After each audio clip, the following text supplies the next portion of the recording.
Just sitting here with Mike Adams on his boat, misbehaving, talking about the marlin fishing lately. You've been going pretty good, mate.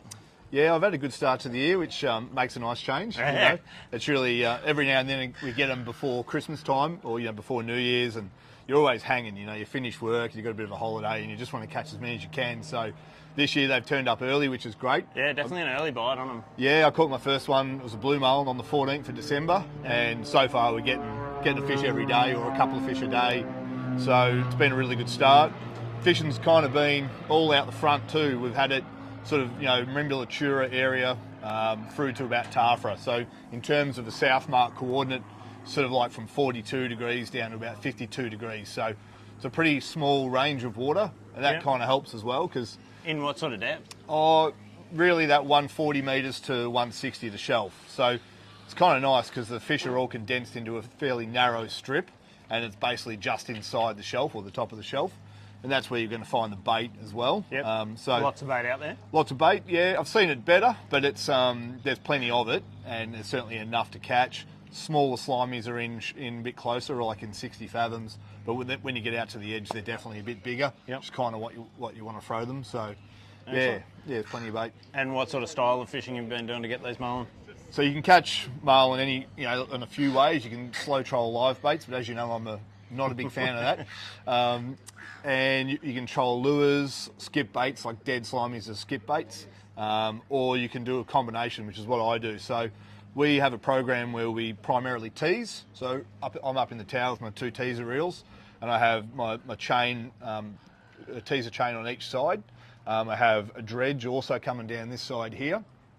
So that's the sort of 3 items in close. And all teasers, no hooks. Yeah, no hooks there. And to be honest, 9 out of 10 fish will come up on those teasers. Yep. They've got the most commotion, that's where it happens. And the fish come up short and tend to work long generally. The boat brings them up. And then I usually run either a pair of skip baits on the riggers or a pair of lures, and then maybe a skip bait or a lure on the shotgun.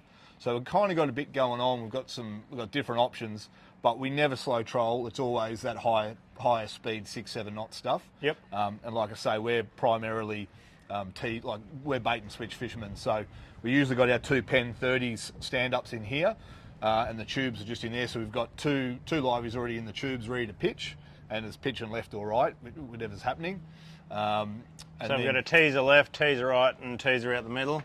No, so yeah, teaser left and right, which I control from the tower. Then we've got a dredge coming shorter off the pulley on this side here, and someone has to pull that in. I don't have it on a reel.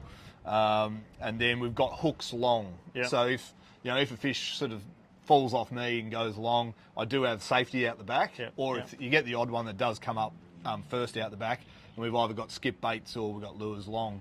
But like I say, I reckon 9 out of 10 come up on those teasers, and that's where we get to do the bait and switch, which is the best visual fishing. Yeah, so let's talk us through that. How does that work? So pretty much I'm concentrating pretty hard all day up there, and I'm really just looking for that tip of a dorsal behind the teasers, or a fish if I can see him just below the water, and I'll just yell on the left or on the right, and the boys just know to come down quickly and get that bait. They want to sit it back about 10 metres on the left or the right. They want to hold it as far wide as they can.